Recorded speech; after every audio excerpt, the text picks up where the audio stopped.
SportsLit is co-founded and co-hosted by Neil Acharya and Nate Sager. Technical producer and engineer, Michael Ella. Executive producer, Neil Acharya. Hey, our guest is Jerry Grillo. He will be discussing his book, Big Cat, The Life of Baseball Hall of Famer Johnny Mize. It is Jerry's second book, and it was published on May 7th, 2024 by University of Nebraska Press. I am Nathan Sager.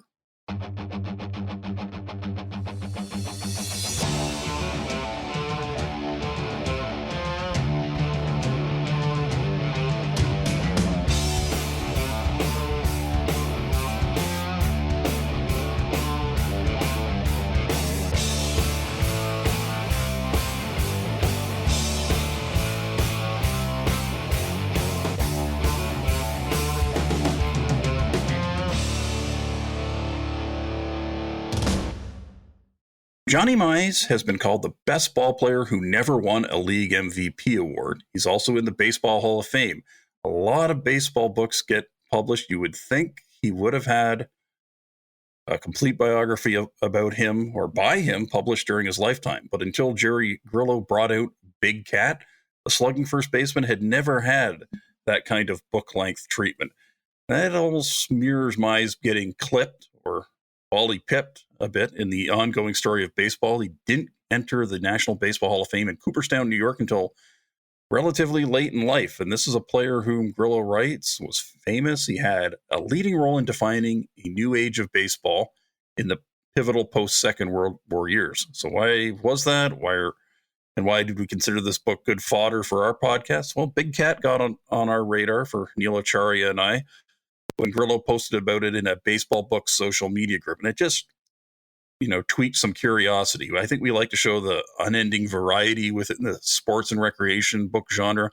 And there's this rich vein of baseball nonfiction every year that can bring to life, long ago players, teams, leagues, movements, and connect it to the sports present. I think we talked about that in depth with Jacob Pomrenke in our second episode this season. Now, there is, I think, some faint memory of Johnny Mize 7 decades after he last played Major League Baseball. I threw the name out to a couple of people and they're like, yeah, I've heard of him.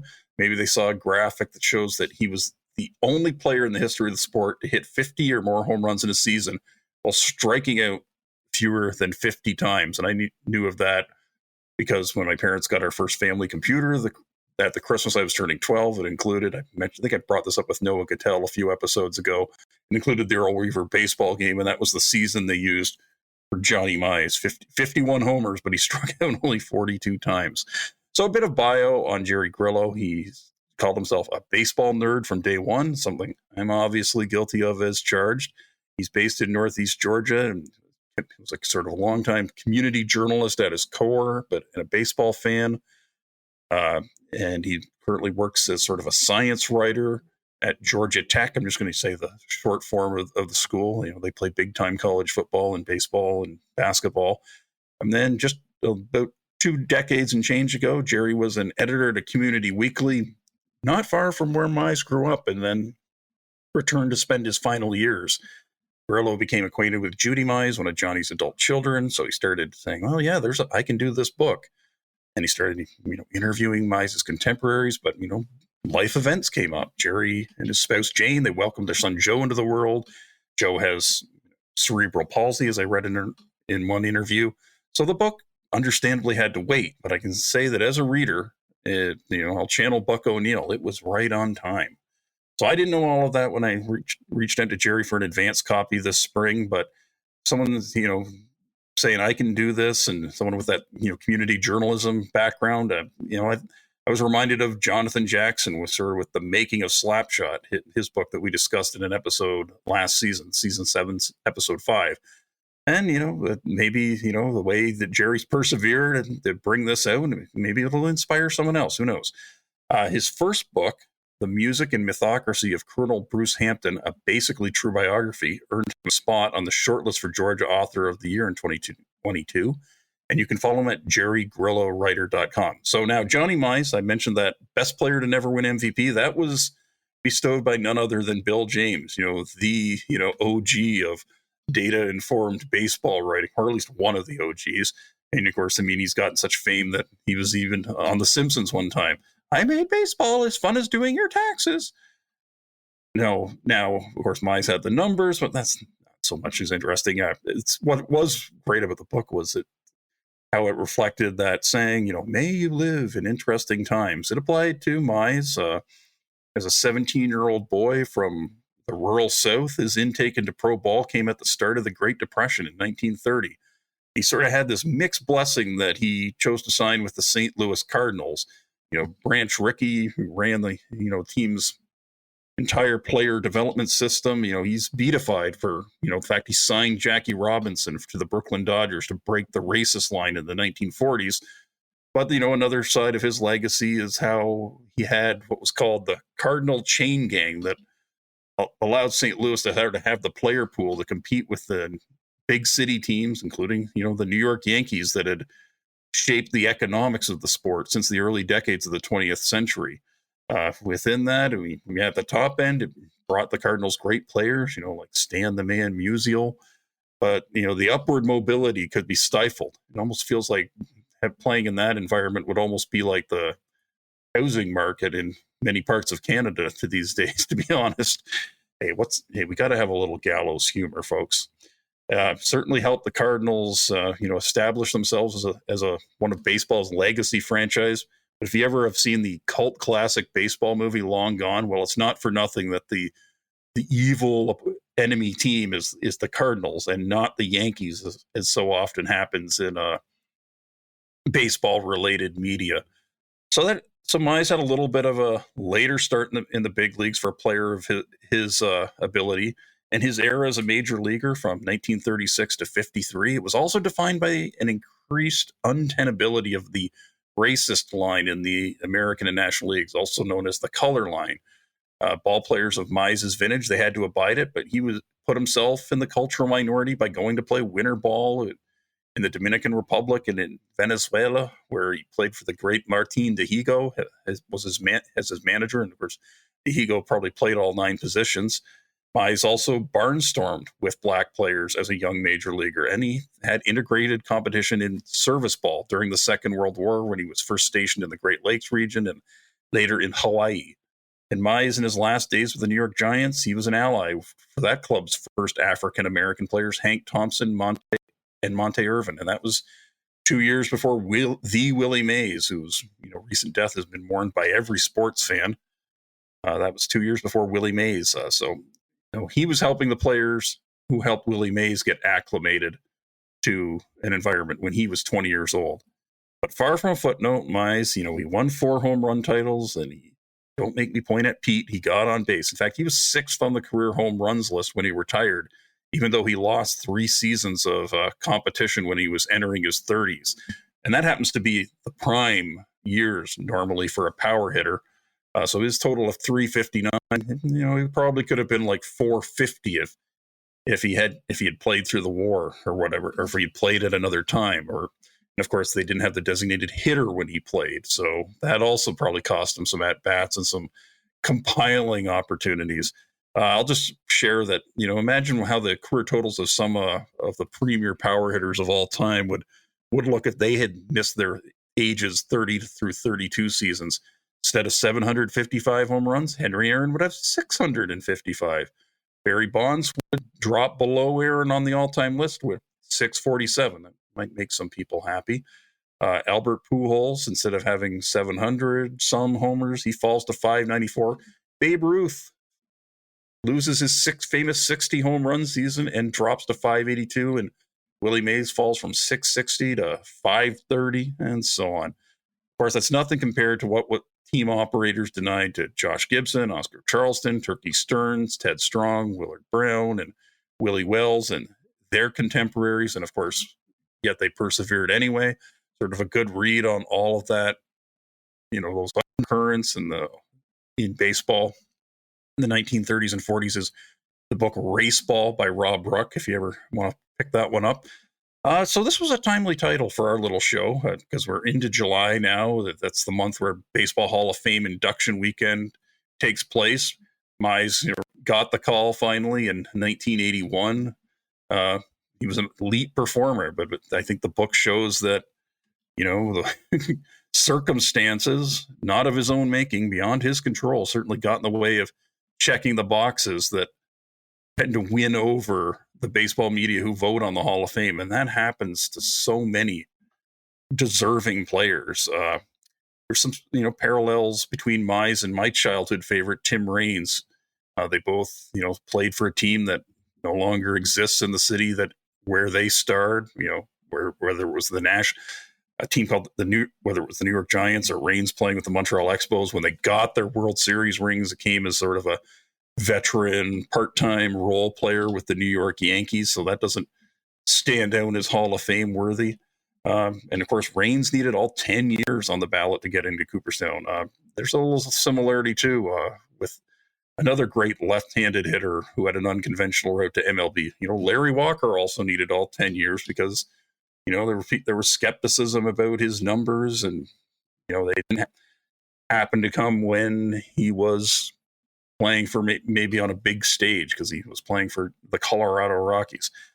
Now, fortunately for Johnny Mize and people who knew him, and the people who got to know him and are still around, I think Jerry Grillo has come through in the clutch for his legacy here in 2024, and I really look forward to talking to him coming up.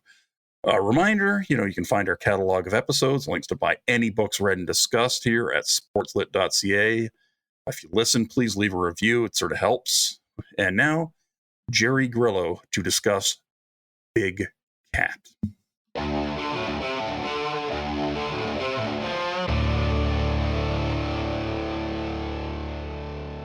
Welcome back. Jerry Grillo, welcome to SportsLit. Thanks a lot, Nate. Glad to be here. Okay, well, we'll talk a little bit of Johnny Mize, and then we'll talk about the labor of writing his biography. Just take us back. How would you describe initially being in the right place at the right time, I guess almost 25 years ago, to learn from Judy Mize that no one had taken up the task of writing Johnny's life story, and then bashing away to get this book out in 2024? Really, certainly a labor of love, an elongated labor of love. But yeah, it was one of those happenstance moments. My family was moving from Pennsylvania back to Georgia. We had been in Georgia.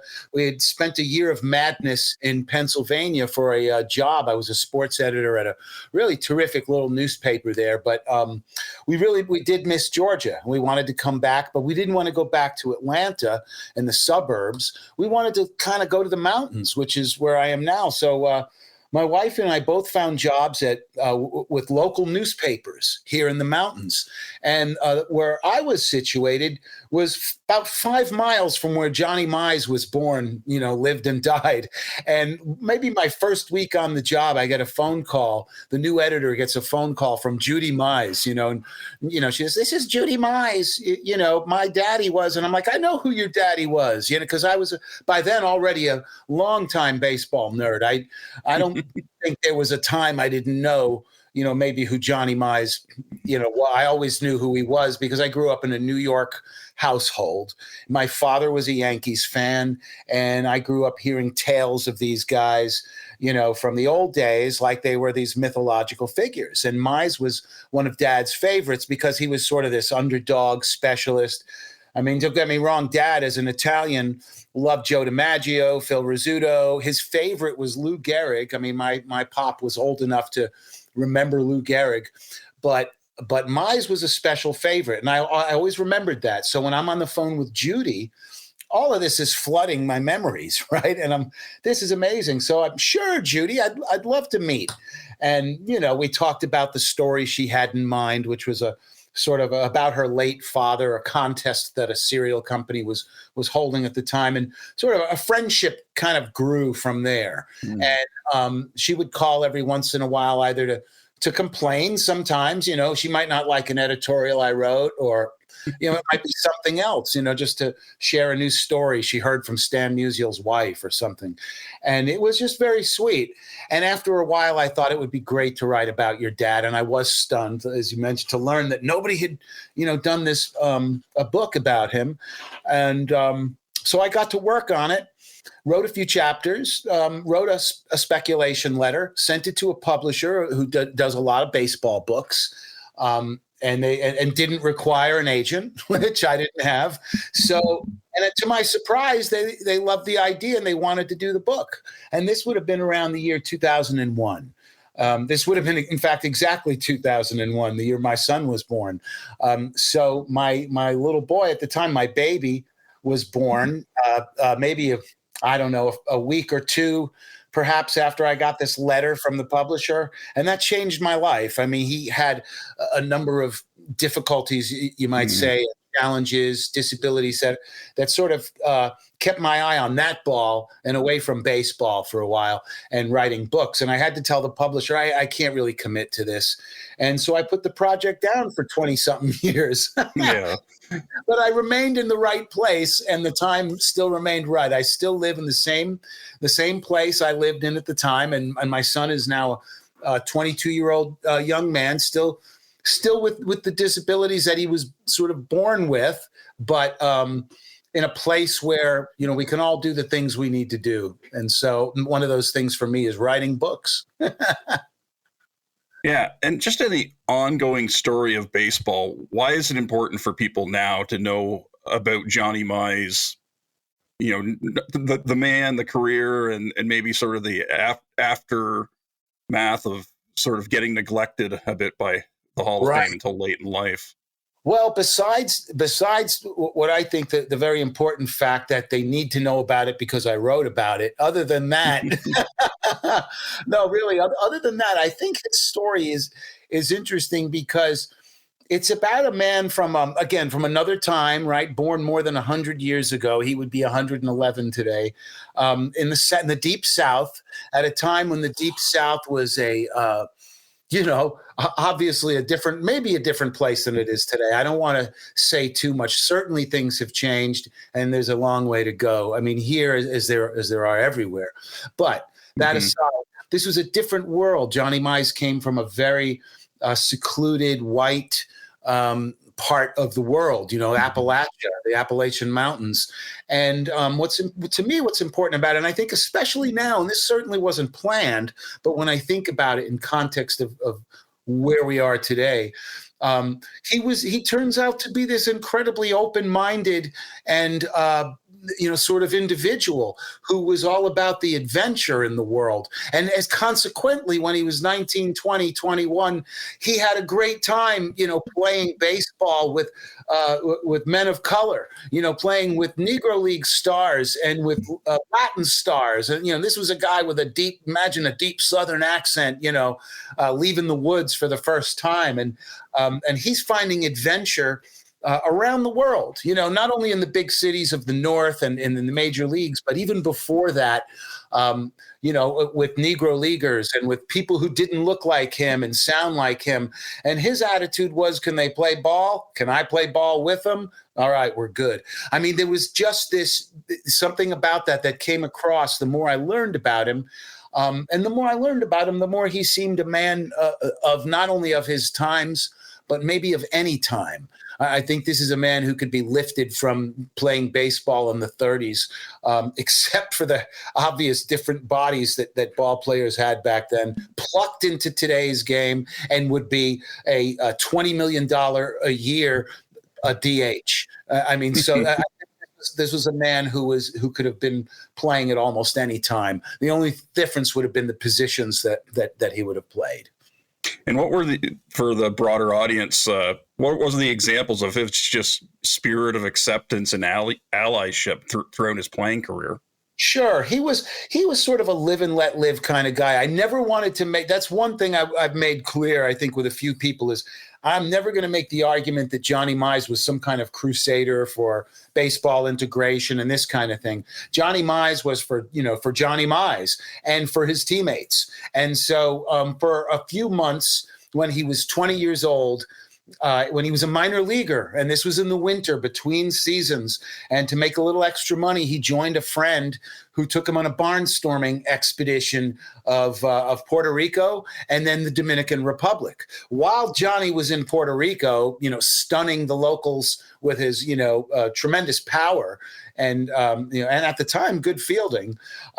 A man named Martin Diego, who was a superstar of Latin baseball and the Negro Leagues by then, noticed him and recruited him for a team that he had put together or that he was leading.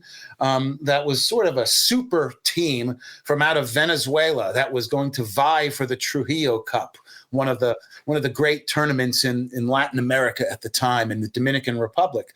So Diego sees Mize slugging the ball for these barnstormers.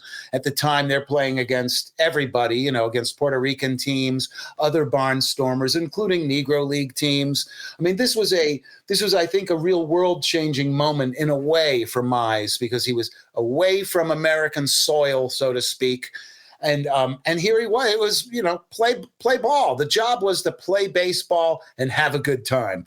And I think he rose to the occasion. So Diego recruits him. He joins this team. He's one of he's one of two English-speaking white guys on a team of probably half black people, half white people, two different, at least Spanish and American, of all kinds of absolute hodgepodge of ball players, and they're tremendous. They're beating everybody. Mize is holding his own. And so I think he gets caught up in all of this. And the excitement of the fans as well is hard to miss, and so he gets caught up in this. I think it really does sort of color his attitude for the rest of his life in many ways. Not that a lot of people would see that, because Mize was, I would say, pathologically taciturn. He was absolutely, thought of sometimes as a scary big guy, if you didn't know him. Mm-hmm. I've heard from writers who said, he was this imposing figure. And then he'd start talking, and he spoke with this sort of, native intelligence and wit, for a man of the South, but with this natural wit. And so I do feel like as a young man, that experience sort of changed his life, so that the first few years of his major league career, when the opportunity presented itself, he went barnstorming in the winter and played against Satchel Paige and Oscar Charleston and Cool Papa Bell and all this, many of the black superstars that are now in the Hall of Fame and finally being recognized statistically, at least, by Major League Baseball. But I feel like Mize was one of the guys who was a little bit ahead of their time in terms of, like, again, though, he wasn't one that sought out the press to say, hey, how come Josh Gibson isn't playing in the major leagues with me? And hey, how come Satchel Paige? I never got a hit off Satchel Paige. How come he's not? So he wasn't that guy, but neither was he the guy to say, I don't want to play with them. When the baseball was integrated, and the first time Johnny was affected, I guess, would have been 1949 when he was on the Giants, and Hank Thompson and Monty Irvin integrated the New York Giants. And Mize was one of the guys who sort of welcomed them and said, hey, anything I could do to help, let me know. And then, of course, 8 weeks later, Leo traded him to the Yankees. And gone. But Mize was always that guy. He was always eager to share what he knew with whoever wanted to know it, sometimes with people who didn't want to know it, which pissed them off.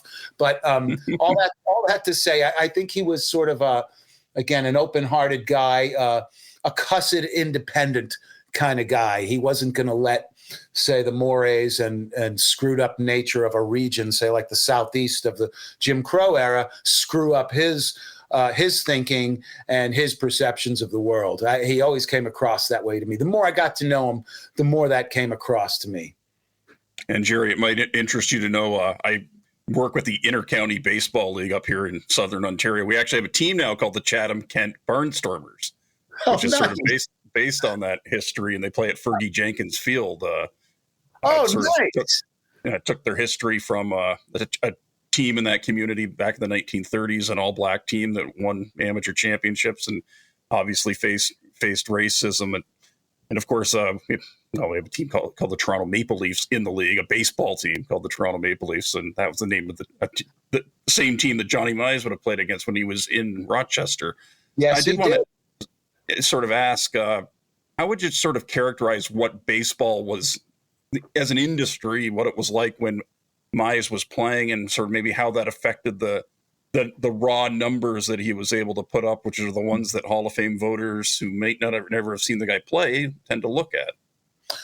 Yeah, that's a good thing to think about here, because he played at what I would consider 2 or 3 really different eras in baseball. I've given it some thought, not because I thought you would ask this, but over time. And the reason that is I've thought about how the game sort of changed in some ways, in many ways, really, or important ways while Mize played. For example, when he broke in as a professional, 1930, and, he toiled in the minors through 1935, and again, part of that was the farm system that he was in with St. Louis Cardinals, renowned for being overcrowded. Often the movement was measured going sideways, not upwards. And this was by design. Branch Rickey and Sam Braden wanted to build from within. And this is an old story. I mean, Mize was one of many players who toiled for a number of years in the minors. Well, at that time, baseball was struggling. I mean, it was struggling financially, right? And so I think part of this colored who Mize became, in terms of being maybe sometimes looked upon as a sourpuss when it came to business dealings with ownership. He knew how much each dollar was worth. He played during the Depression, and teams were falling apart. He played in leagues that were sort of combined leagues, from leagues that had fallen apart. He was fortunate to always find a job, though, I think, because he was a known quantity. I think from really his second season on, his first season was a few weeks. He was 17. He really basically had to try out again the next year to make the same club in North Carolina. But he was obviously a player. I mean, he made the club, and he was every year after that a 300 hitter with power. And so it was. And then you asked a little bit about the numbers and when he gets to the Cardinals finally in 36, he's again a known quantity. There were teams that had wanted him a year or two earlier and tried to get him from the Cardinals, but again, the Cardinals were pretty stingy. They weren't getting the money they wanted at the time. Branch Rickey loved to replace players just as they were reaching or past their prime, so he could deal them away. And that was the case with Ripper Collins, who Mize was coming to replace. Ripper was a tremendous slugger, one of the Gas House gang. And Mize comes in 1936 and replaces him pretty quickly. And they trade Ripper the next year because Mize is already putting up Lou Gehrig type of numbers. I mean, he's batting well over 300. He's hitting with power, driving in runs. He's among the league leaders in virtually every offensive category every year with the Cardinals. And he's with them from 36 through 41. And so he's kind of setting a standard. But he's also a little bit of something. I mentioned cussed independence in the book and at some points on interview. That phrase comes up. It's a phrase I heard here in the area where I live. People here have described themselves that way in some cases. And Mize was that indeed. And so he knew what his value was, and he had no problem staying out. This was, of course, the days of the reserve clause and no agents, and Mize had no problem telling Branch Rickey, who was no slouch, that I'm worth more than this. Usually Branch won. Branch won most of those battles. But I think that sort of was the balance of Mize's career, in the sense he was this great hitter, but he moved around a lot for players of his time. When you look at Mize's career, he played with 3 different teams for 5 seasons each, and so that's different than a lot of the great Hall of Famers we think of. With even Hank Greenberg, who played with 2 teams, we think of him as a tiger. He played most of career. Gehrig will always be a Yankee, because he played with the, and even the Babe, who played with 3 teams, we think of him as a Yankee. And so, but Mize didn't have that. And I think that's something that actually could be held against him by some voters when it came time to voting for the Hall of Fame. I think that helped sort of keep him under the radar in some ways. Yeah, that relatively late arrival in MLB, and then the 3 seasons of military service, and then the last 5 years where he's pinch hitting. That's probably, 150, 160 home runs that, he didn't get the opportunity to hit. Yes, I mean, certainly the war, you can count the war for sure as something that took away 100 to potentially 150 at the way he was hitting them at that time in the Polo Grounds. But then with the Yankees, you could make the argument that he was lucky to be on the team for 5 years, but I think it was more like if he had been on another team, he might have played a little more and he would have hit some more home runs. A weaker team would have had Mize out there playing first base. But the Yankees had the luxury of having so many stars who could play part-time and bat 200 times a year. And they might gripe about it, but, the Gene Woodlings and the Hank Bauers and the guys who won pennants for them, they loved counting those rings and the World Series money at the end of the year, too. Yeah, in those days, I think the World Series money sometimes that was basically double the guy's income. When we're looking at how the game grew and developed, how important was it to show that side of Branch Rickey? I mean, he gets justifiably godded up, as someone else, a greater mind than I put it recently, for bringing Jackie Robinson to the Dodgers, but that part of him with the Cardinals, how fair is it to say it was almost a forerunner for some of these penny pincher MLB teams we see now? Talking about you, Tampa Bay Rays. He was. That's the interesting thing. I think Rickey was the prototype of the penny pinching part owner and executive, but also, though, he was this ridiculous pragmatist type of guy who did it for the most part, he did it, if you think about who he represented, he did it for the right reasons, right? He's a club man. He was doing it for the club, right? And so he did it for the right reasons. He made winners out of the clubs he went to, right? And then even with Jackie, when he, as you said, I love that he's been godded up, and rightfully so. He took a chance when others wouldn't. Nobody ever said Branch, Rickey wouldn't put his foot in his mouth or his foot forward. And one of the things you love about Branch Rickey is the fact that he would take ridiculous chances. Minor leagues is a great example, but Jackie Robinson, the best example. He's just one of those great characters that if he was just one thing, he would be a whole lot less interesting than history has shown us. Because Branch Rickey is to me, he's a much richer and more interesting character in the world of baseball and in the world in general, because he was multifaceted. The guy who is so pious but loved to count the receipts from Sunday. Yeah. What's better on a Sunday afternoon than a ball game? There's, I think, a really good book called Taking on the Yankees by Henry D. Feder, and it devotes a lot to Rickey and the Cardinals.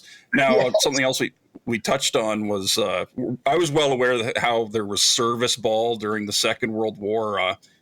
Mize played for what you describe as basically a 17th major league team. There were 16 at the time in the AL and NL at a naval training station near Chicago. But what happened in August 1943 that kind of put the lie to the color line? That's a great story. I loved that. Was one of those treasures, Nate, that one of the joys I'll say quickly about waiting 20 something years to do the book was the resources that became available much more easily, at my fingertips. I don't have the luxury of being able to travel as much as I would like. And so a lot of stuff is available through databases, including news about what happened in August of 43 when the Chicago American Giants, and I kind of, not for nothing, because your listeners won't know that I don't have the hat on, but I have a Chicago American Giants hat I bought just because of this book. I wanted to buy some memorabilia. But, okay, the Chicago American Giants come to visit the Great Lakes Naval Training Station. It's the first time a Negro Leagues team or black team of any kind had come to a military base. I mean, this was a military, of course, that had relied on the blood of black Americans, but they had not played baseball on this base, and so this team of one of the early, in fact, great team, the Chicago American Giants, for people who don't know, were one of the early organized teams. Rube Foster's team, the team that he sort of ran, and they were still pretty strong in 1943. Of course, they'd gone through different incarnations, and at this point, they might have been in the Negro American League, but still a major league, and they had some major league talent. I think Double Duty Radcliffe was leading the team at the time and having a stellar year. And they came in and they beat the crap out of this 17th major league team. They beat the tar out of Johnny Mize's Great Lakes team. Now Mize, as usual, held his own. He had a couple of extra base hits. I can imagine him whistling from the side, maybe even talking to Double Duty or some of these guys before or after the game. But all that to say is the Chicago American Giants broke the baseball color barrier at this military station, and in doing so beat the crap out of the local team, which I thought is just wonderful. And I loved how they played it up at the time too. And in what I discovered in looking at the clips, that you had some real major league talent broadcasting the game too. You had really? Yeah, you had like one of the top announcers at the time. I think it's Bob Elson was his name. Okay. Doing doing over the intercom, like play by play. And so for the American Giants, this was a big deal. And I think it was for both teams, but for the American Giants, it was because they had something to prove. They, when you read the accounts of that and you read the news accounts, you can see that comes across how delighted they were to shock the sailors who were in the crowd rooting for their homeboys, Mize and gang, managed by the great Mickey Cochran, no less. And so that was an interesting, lesser known historic moment in baseball when the Chicago American Giants beat the crap out of the Great Lakes Blue Jackets. Yeah, it was an incredible story. When we had a recent guest, he's Canadian, but Chicago, in his all going all the way back. Morgan Campbell, the writer, talking about his memoir. I'm sure his family in Chicago, his antecedents in Chicago in the 1940s. They were, South Side. They probably heard about that. And just to circle back to a name that you mentioned a while ago, Jerry. Of course, this is the first recording for this podcast since the recent death of Willie Mays and the big celebration of the Negro Leagues that they did at Rickwood Field. But sort of the greatest player conversation kind of kicked up again. And I think now it's evolved to where people know to mention Oscar Charleston as sort of one of the greats from before 1950. But I didn't hear a lot of mention of Martin Dihigo. What was your sort of reaction if that is the case, that not enough people know about him just because he was not allowed to play in the AL and NL? I think that's it. I mean, he came too soon, and he didn't speak the language. He's a Cuban, so there are a lot of things going against Dihigo in terms of how he's seen, I think, historically by especially in some of these discussions. But I think when you look at some of the records, some of the people who played with Dihigo, they say he was the best. Johnny Mize called him the best. Mize was, of course, a very old man when somebody asked him who was the best he ever saw. And, thinking back 50 whatever years it was, he said, without hesitation, he says it was a black man, a Cuban named Martin Dihigo. And he explained why. Dihigo could play every position. He could pitch. He could hit with power. He could run. I mean, he was a six-tool player. He was, but again, like so often happens unfairly, he gets taken down a peg because I say, well, but who did he play against? I mean, was this sandlot baseball? Was it no? Diego was playing against the best players available for him to play against at that time, and that included the Josh Gibsons, the Satchel Pages, the Cool Papa Bells, the Bullet Joe Rogans, the Charlestons. I mean, the pantheon of superstars that we know about today. Diego held his own against all these guys, and frankly, there just isn't enough written about him. I came across one book. You can't see this in audio, but this is one I would say recommend if you want to get this. I think it's self-published by his son, I think, right?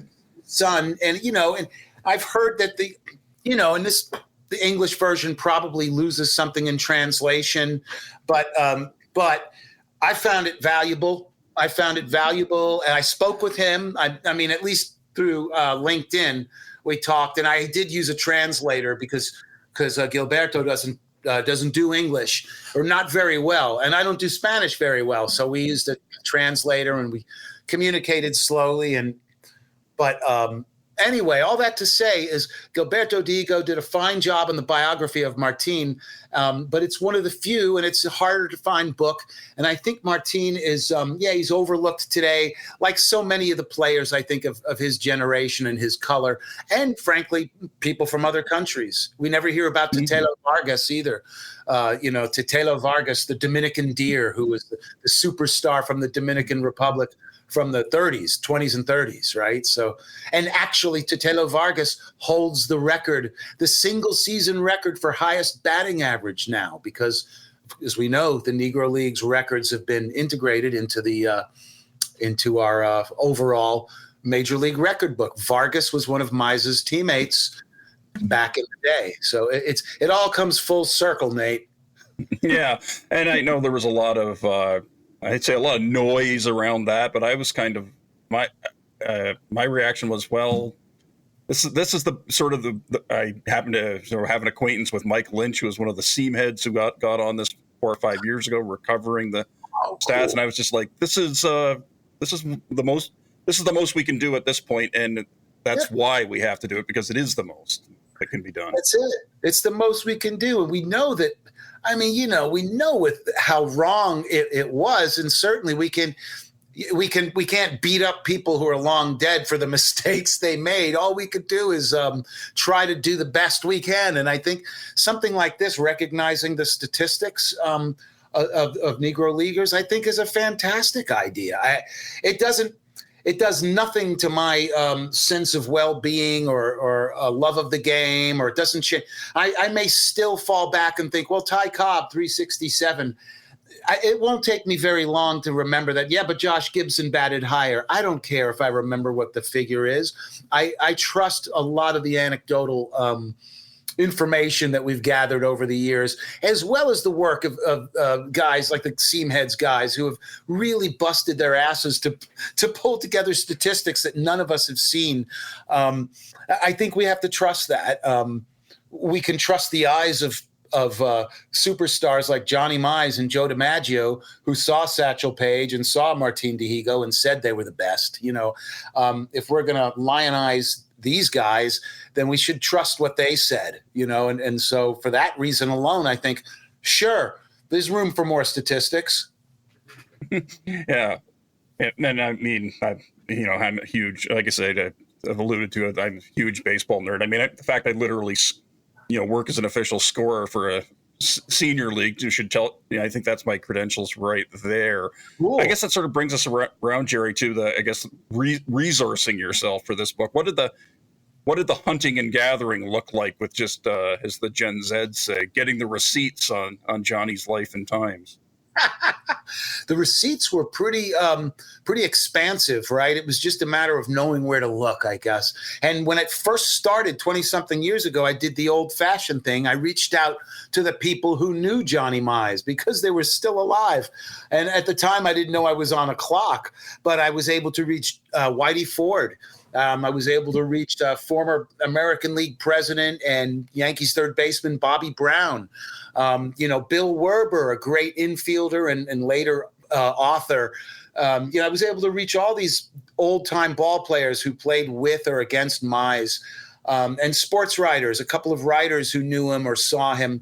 And so I made sure to get that sort of done not out of the way, but when I look back on it, it was like I was getting it out of the way, because when I took up the research again 20-something years later, there weren't as many people to chase down, but there were people. So I was able to reach back out to authors like Donald Honig, who thank goodness is still with us and doing strong at 93, and a hell of an author, wrote some great baseball classics.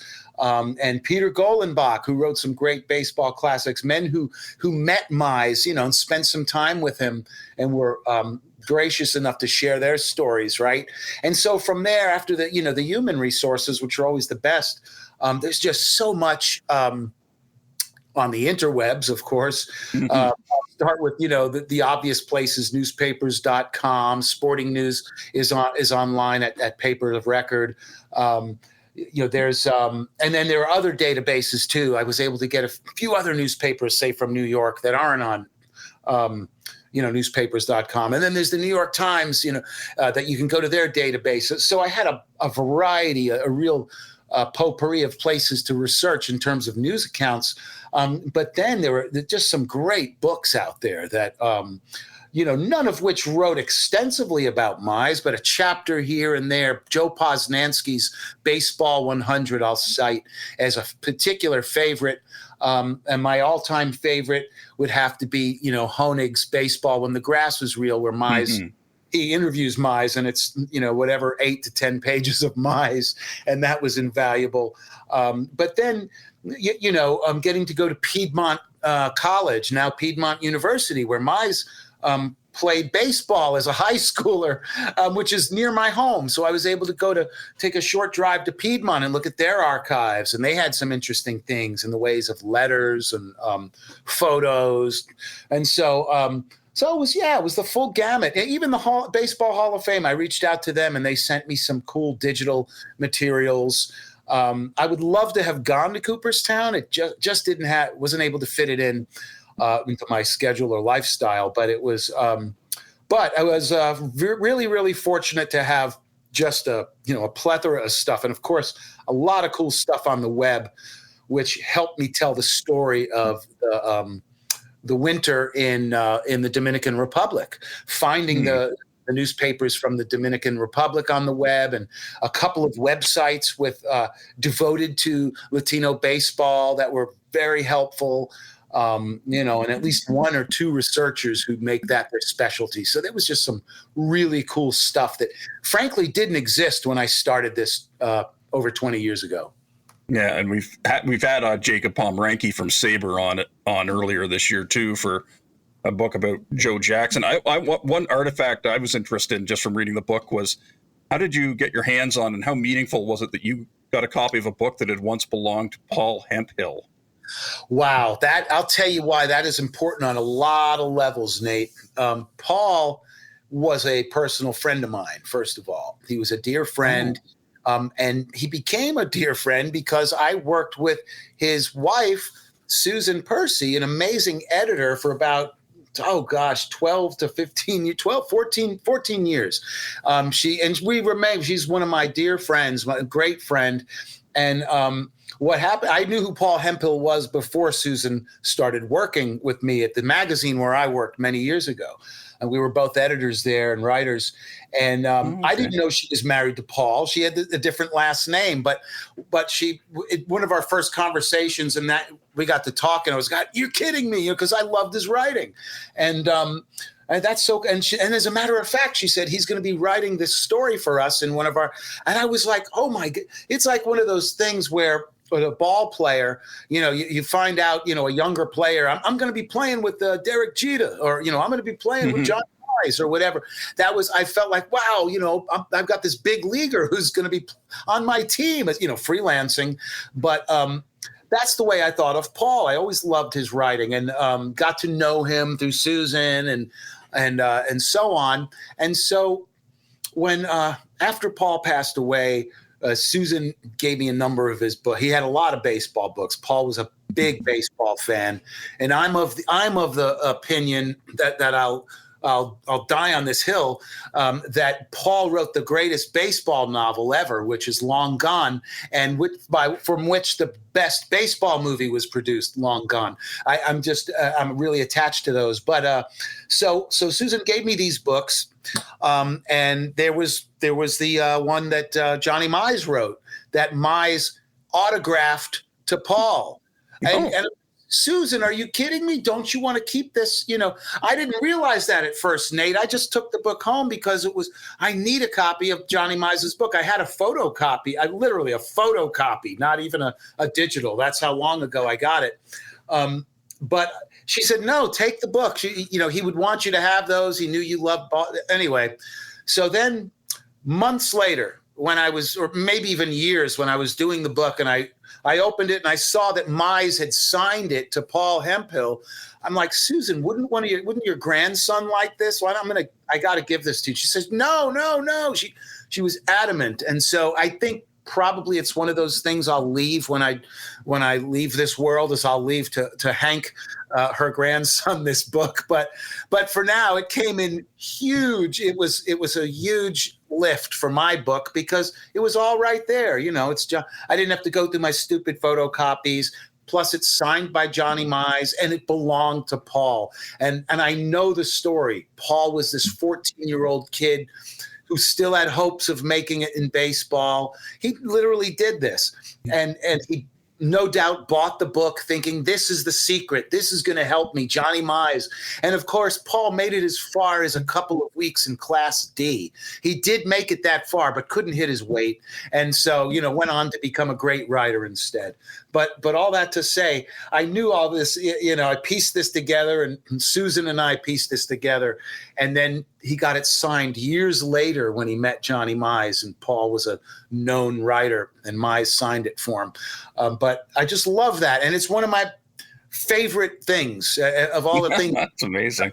Of the things, I guess, that I have that's like that ephemera stuff, that's right there at the top. And partly because of that long-winded story. and that's fine. I have not had the privilege to read Long Gone, but the movie, I am one of the people who was lucky enough to see it somehow.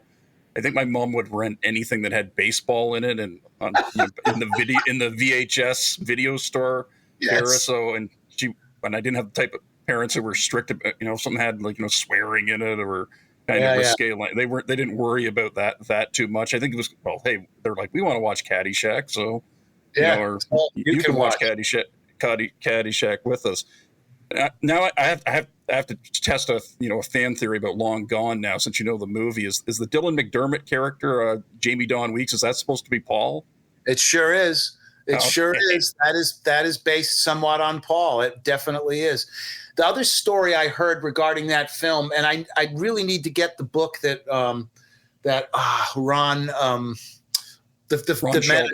Ron Shelton wrote. I'm looking forward to reading the one about Bull Durham, because I want to see if he mentions Long Gone. The reason I say that is the story I've heard from a number of sources is that when Long Gone was being filmed, that Ron Shelton or some of his producers were there watching. And I think part of it was, we got to, geez, we're both making minor league movies around the same time. Let's make sure we're not doing the same film. That's the guesswork here. But the people who knew Paul, and there's a special bar in Atlanta that's you could still go to, and you'll see a shelf of books for Paul Hemphill, Manuel's Tavern.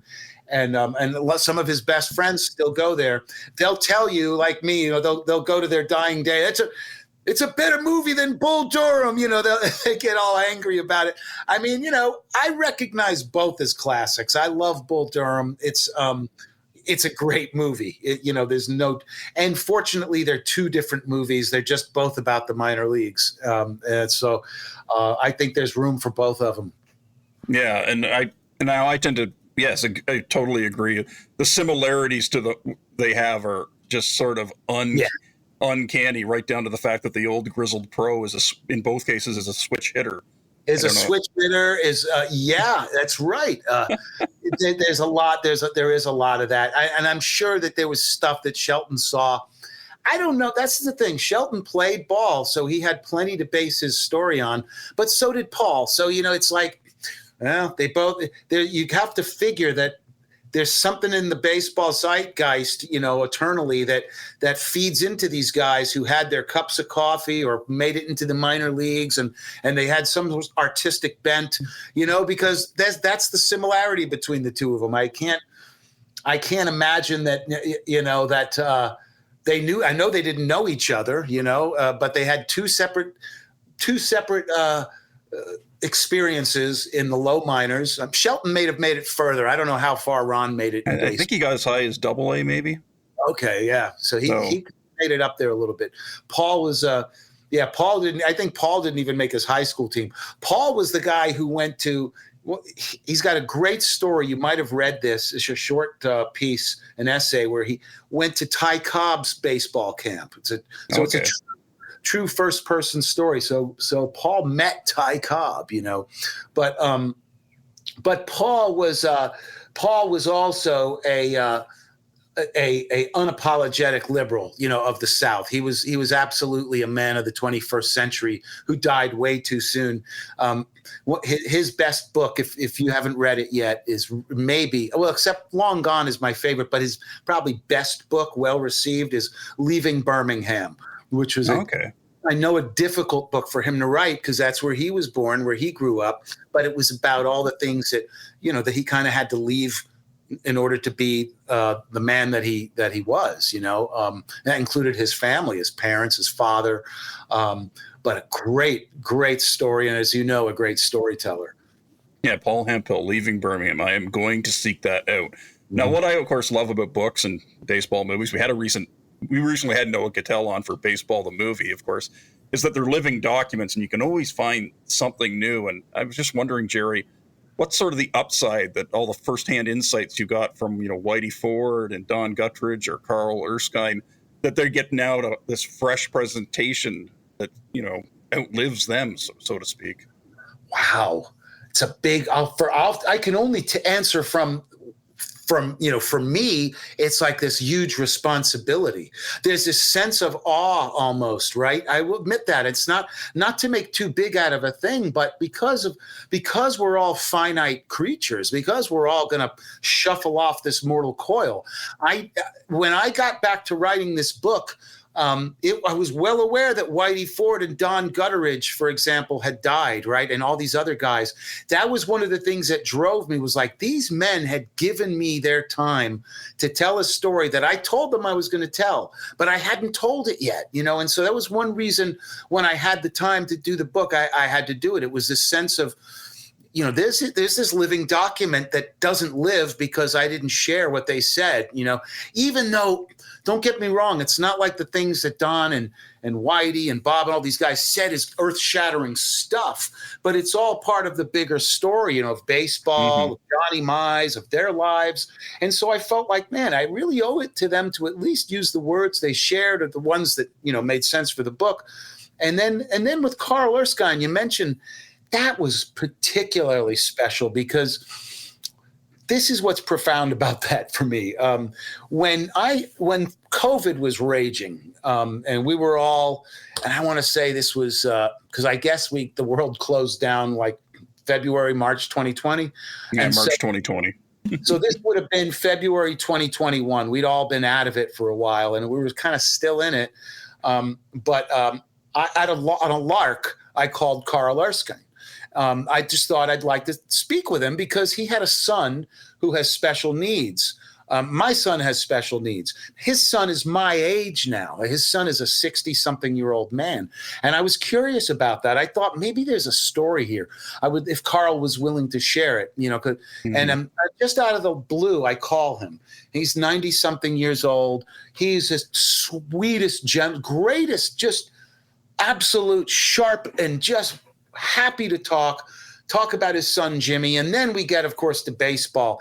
And honestly, Nate, at that point, February 2021, I wasn't 100% sure I was going to even do the Mize book yet. I always felt I would come back to it, but I was still sort of on the fence. I had finished my first book and I was and that first book was just about to come out and be published. So I was focused on marketing that book. It was, another biography, and it was about a musician.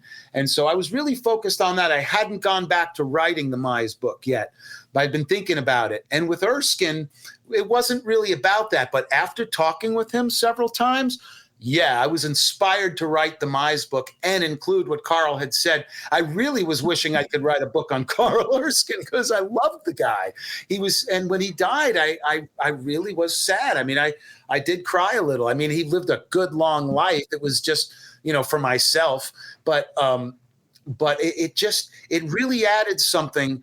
I wish that, I don't know, you can't force somebody to say, hey, look at this part of the book. But I just wish anybody who reads the book appreciates that as much as I did. I know it's not as much as it could be. I mean, Carl was the last of them, of the ball players I got to interview who knew Mize. Yeah. But it was special, and I wanted to make sure to. And if you noticed, I gave those sections a lot of space. I gave Carl a lot of quotes.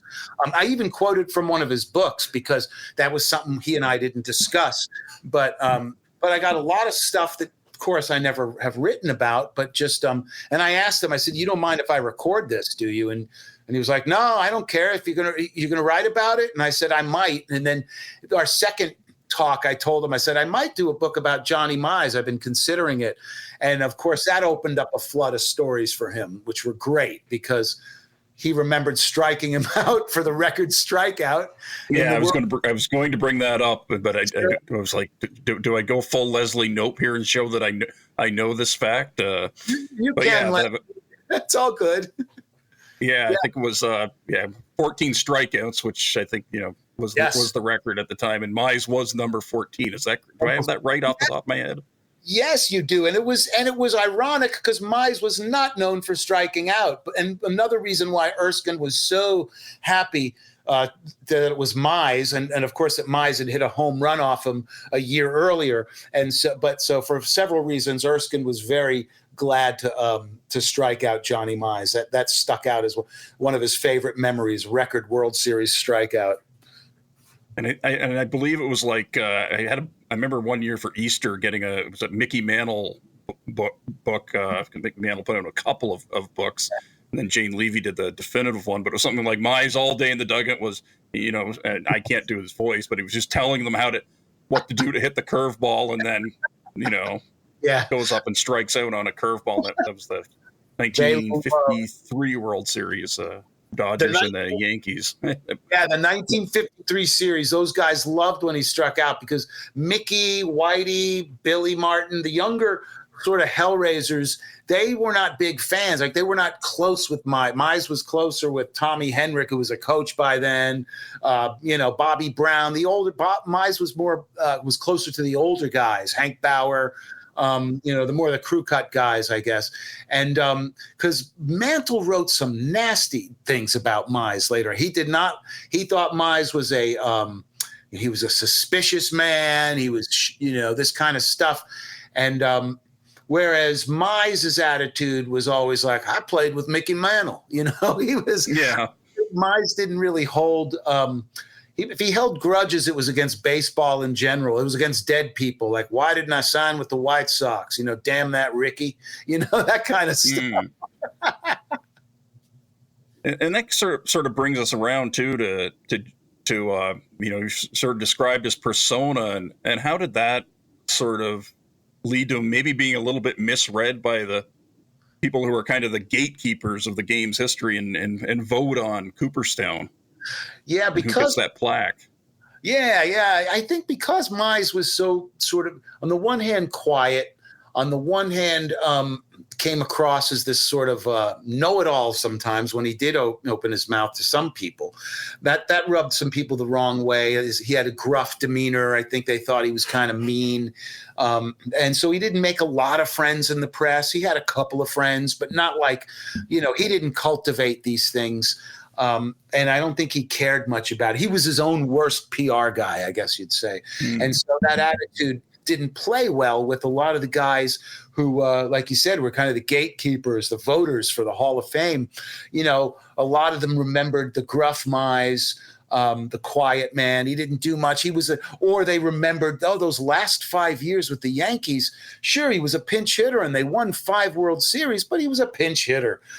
Pinch hitters aren't Hall of Famers. And they didn't remember necessarily those first 10 seasons when he was a 320 lifetime hitter and hit all those home runs, and the 3 years he missed during the war. A lot of that stuff got forgotten. And I think probably padded again by the fact that he wasn't the way. One of the things I've sort of tried to explain Mize, Nate, is this thing that Mize wasn't the most colorful person in the world. Color found him. He was one. This is why I call him sort of a Forrest Gump kind of figure. He kind of found himself into these weird adventures, that would have been unexpected if you looked at, say, his demographic, where he came from, who he was. But nonetheless, he winds up in Puerto Rico and the Dominican Republic. He winds up in the heartland and the flyover states of America, playing in barnstorming games. He winds up playing in Yankee Stadium for Casey Stengel, but he used to go, hunting with bird dogs in the Appalachian Mountains. I mean, he plays baseball on Tinian, where the planes take off to bomb, Japan with the atomic bombs. I mean, he's just in all of these strange places. These adventures happen to him, and he has that Forrest Gump kind of like, well, all right, kind of attitude. And not that he had an intellectual disability or anything like this, because he was a quick-witted man, but he had this sort of open-minded, like, well, what's next? Is the money good? That was kind of his attitude. The money's good, I'm there. I mean, even when Leo DeRocher was going to sign him for the Dodgers, it didn't happen. But Leo asked Mize, would you be happy to come play with the Dodgers? This is when he was unhappy with the Cardinals. And Mize's answer was, I don't give a damn where I play, as long as I play. I mean, that was who he was. Yeah, and I guess that would have been unusual at the time, or that someone was that just candid. And he was candid about stuff, and he didn't mind. And again, he didn't mind pissing off owners. Unfortunately, sometimes I do think by the time he got with Horace Stoneham in the Giants, especially after World War II, he was getting a little bit sort of fat and happy, as they say, and sort of comfortable. And even Stoneham liked him, because Stoneham loved those slugging teams. There was never a personality issue there, and he got along well. He was paid well. I think it was only when Leo came around that things got tense. And again, Mize was never one to treat things that way. He was always low key. It probably one of the things that would have irked Leo DeRocher, was the fact that Mize would stay low key. And that's who he was. He was that low key guy who didn't get his feathers get too ruffled, and that's part of what made him, I think, a good player in clutch situations. Or it certainly didn't ruffle his feathers, whether he came through or not in a clutch situation. He wasn't bothered. And when you looked at him, the stories like when he was thrown high and tight, he didn't jump out of the way. He slowly moved out of the way, like Ted Williams. He was this languid. One of the reasons they named him the Big Cat. One of the stories I heard, there are several, was that he moved with the slow, languid speed of a big cat in the sun. That was one explanation. And so that kind of I think it did kind of describe who he was. But people didn't want to mess with him either, because he had that look, that menacing look, the short eye, the low eyes, and the tall, posing figure. And that kind of gets to what makes baseball, a game apart from, all the other sports, is that in everything you have to learn to push past failure and restart at zero. But baseball really brings that out, because, as they say, you fail 6 times out of 10, your on base percentage is 400. I've updated the saying to be a little more sabermetric. That's excellent. I caught that. Perfect. Yeah, batting averages mean nothing. But even if you look at, that was the interesting thing about the big cat, was looking at some of the more sabermetric valuations, looking at how he stacks up, and surprisingly good. I guess not surprisingly good. I mean, I think this is why one of the things that sabermetrics is this nice validation tool. But you see that he does. He's got that on base percentage of 398 or some ridiculous high number, and he's got a slugging percentage of 560 something, and he's got all the right numbers and the right OPS, and that when you look at them today, people are like, why did it take him 28 years? He's got those great numbers, because we weren't really looking at sabermetrics back when Johnny Mize was being elected by or being voted on by baseball writers. They didn't have the luxury of sabermetrics and so on. And how important too is it, to have the book and put that out there and show here's a case study of when we get into what a friend of mine calls barguments about who should be in the Hall of Fame, say, well, it's not all about them reaching this arbitrary counting stat or having these, nice round numbers. I think I thought about that when Tim Raines was languishing on the ballot for so many years, my childhood hero. Yeah. So what's the value of showing, well, here's, how he lived and how he played and, how it, affected the longevity. Wow. I think the way I approached it, Nate, was, first of all, and partly because I guess I would describe myself as a humanist, is here's the life of another human being. I mean, and I wanted to treat, first of all, I was treating it with that respect. I wanted to treat it with that respect, and secondarily with the respect of, and also I should say with the seriousness of a biographer who's also with the journalist's background, and not create a hagiographic image of this individual, right? But something that's more of a snapshot of somebody who was considered a superstar baseball player in his time, who was an acquired taste in some ways because he was a little bit different from the rest, but was appreciated by his peers, was appreciated by like the musicians we hear about today, the Steve Gadd, the drummer who now we can revere as this, super musician, and they do documentaries. And Mize was one of those guys. He was the ball player's ball player, at least the hitter's hitter, at a time when hitting was, almost sacrosanct. I mean, and whether you like it or not, it was that time when slugging was at a premium, and he held his own against the best for a fairly short period. I would say, if you count the war years, 13 solid years, which is a Hall of Fame career, and so I was hoping readers would see that and appreciate that, understand a little bit about why maybe it took him so long to get in the Hall of Fame, why that may or may not be relevant. One of the things that I found relevant about it wasn't so much that, say, somebody asked me like Hank Greenberg and Johnny Mize and comparing the two of them, and because I compare them in the book a little bit. And what I wanted to get to wasn't so much that Johnny was better than Hank because Baseball Egg ranks him here or whatever, was that Hank was not 25 years better than Johnny Mize. I mean, when you look at the way Baseball Hall of Fame voting has taken place, I mean, we can certainly go back and say this was right or wrong. It just, in terms of history and the historic record, I hope readers take away that, Mize was up there with Hank Greenberg. He was up there. He was better than Ralph Kiner. He was in the same league as Gehrig and Musial, and at least for a while, at least for 6-7 years, before the war took away some key years. And he served his country. He did it with a bat, but he went and wore the uniform and gave up those years of his career. I just want them to see this human life of a guy who probably never expected to be a ball player. The other thing that's fascinating, he grew up in this small southern town. The odds against him doing anything other than becoming a shopkeeper or a gas station owner, were pretty long. So, I think I love that part of it. It's a distinct, sort of North American story. The guy from the small town who, against all the odds, made it to the ends of the earth and hit home runs along the way.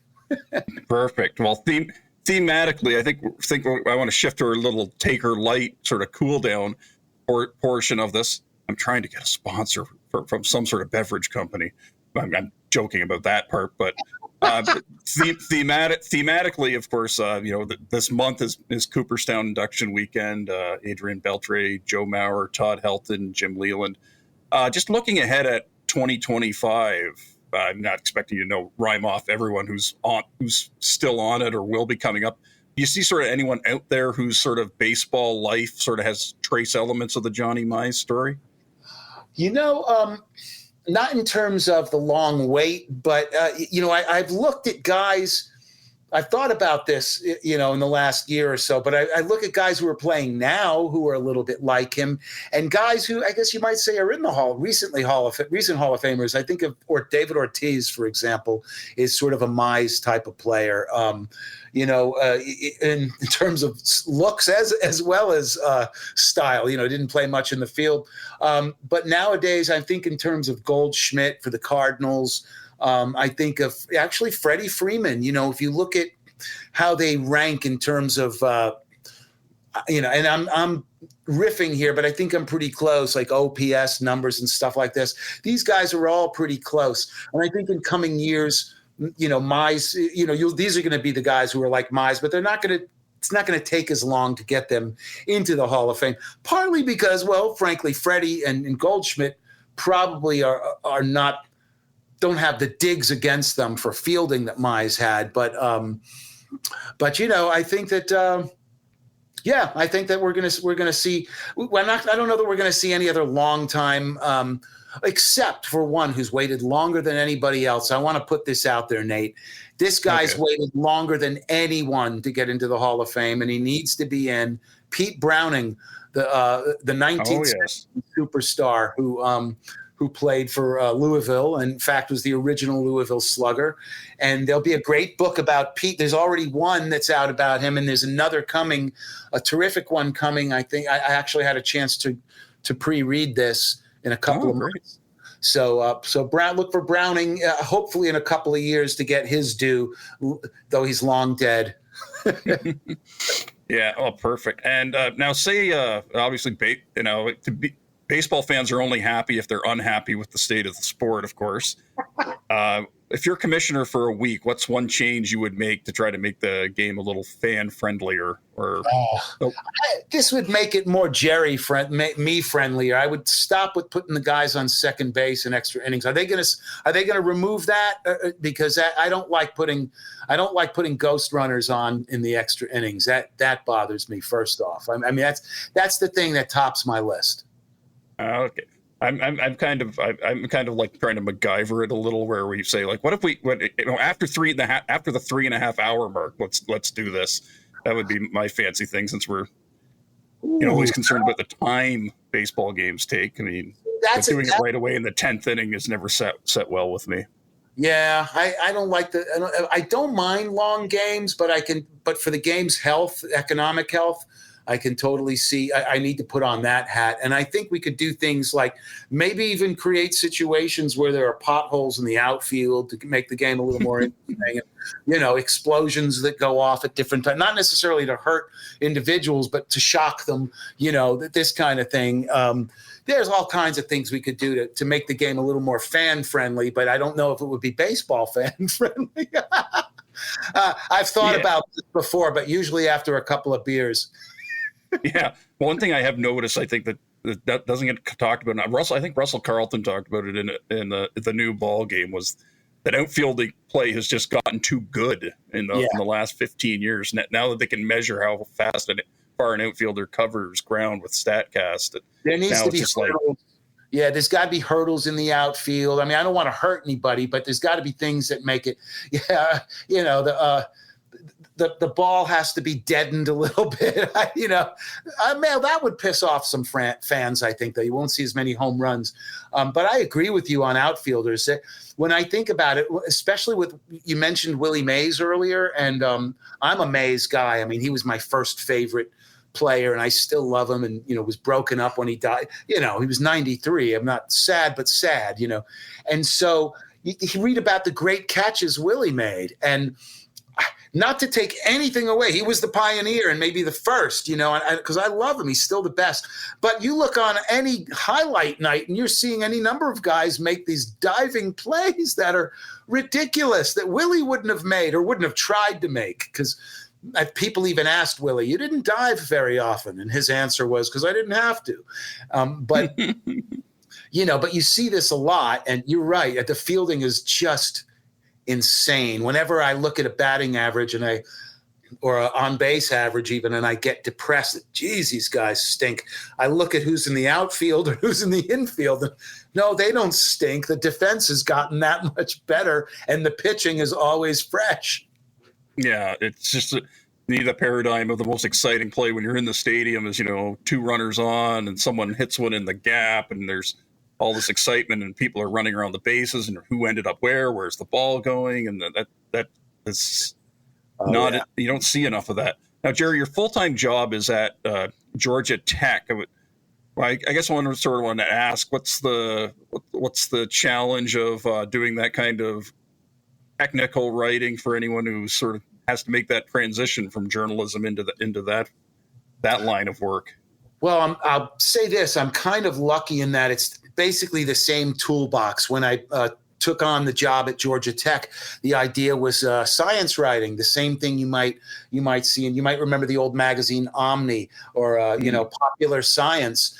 So the kind of writing that you might read in these magazines, or even a general magazine, the Atlantic, that's about science. I try to take that approach because I was always a generalist anyway. I was a sports writer first and foremost, but kind of gravitated to become a generalist, news and business writer. And I was eager to write about science. I had written a few science stories, mainly from a business and economic standpoint. And I was at this magazine for many years and looking to make a change, a new challenge. And there was an opening for science writer at Georgia Tech. And when I saw the description, I thought, it's not really too unlike what I'm doing. It's just really more in a propaganda point of view, because I'm doing it for Georgia Tech as opposed the Fourth Estate, as opposed to a independent, journalism outlet.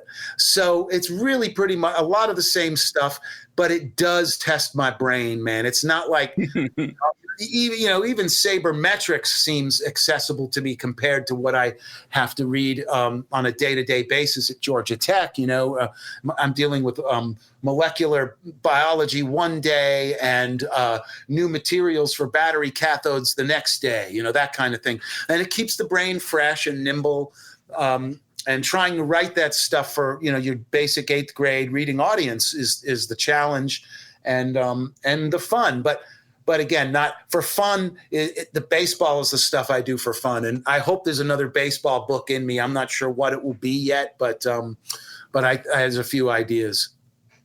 And one other thing I'm a huge college football fan. I just always wondered, someone who works at a university that has, Power 5 college football on it, Friday in the fall, how much does that get in the face of a university employee? Or is there any way you can sort of block it out? Totally. It totally does. I'm fortunate that now, as this is one of the many things about COVID I think we all can relate to. Now I'm working a lot more from home. They realize that writers can write from home, and I'm not on campus as much. But what Campus Fridays during football season, you always got memos ahead of time. Be sure not to park here because the tailgaters would be arriving early. You knew where to park and how to plan your way around campus. It was kind of exciting. It was hard not to get into the vibe. And as an old sports writer, who covered some SEC football, which that is, to me, it's still the Mac Daddy of college football in terms of the atmosphere and all that. it's almost normal. It's not, it didn't feel like that big of a deal. It might now because I've been spoiled with working from home. But yeah, the crowd and the excitement, the buildup. You'd put it this way, Nate, I'd be walking to, one of these nice buildings where we have labs and offices. And off to the side, you might see in a lawn, you'd see these RVs, with people getting their camp chairs ready for the next day. Mm-hmm. So it was this great mix of worlds, because Tech is very much a science-oriented university, and our football team is big time, but the record has. I think we're going to turn it around. I think there's some good things coming. Tech's going to be a lot better. I went to the University of Georgia, and so they hate each other. Georgia Tech. Yeah, they have their rivalry game at the last game of the regular season. Oh yeah. It's called clean old fashioned hate. They actually wrote a book. Somebody wrote a book about that, and that's always a great game. I covered a few of those back in the day. I recall a Canadian swimmer, Brittany McLean, who's actually, I think, now a colleague of our producer and co-host Neil Acharya at CBC Sports. She swam at Georgia after her first Olympics. And she used to say, I used to wear my Canada gear because it was the same colors. It was red and black, and I could just blend in, and nobody said anything. Right. I can't let you go without asking what SEC football. What was the best press box when you were covering it? Ooh, good question. See, I never say good question, but that is a good one. Well, I have a personal favorite with the University of Georgia's, because I was there for most games, and I guess I'm a homer. They always had, the reason I liked it was you had a meal upstairs, but you also, for the guys who, I was occasionally working as a photographer when I was working at a weekly newspaper, and you had like pizza downstairs during halftime. So you had the best of both worlds. I did like the Auburn press box. That was pretty cool. That was, and the one that I liked the least was, I don't want to say it because I don't want to tick them off, but it was another school that started with an A, and another SEC school that started with an A, and that doesn't give it away. So I won't say who it was. Yeah, I don't think Appalachian State's in the conference yet.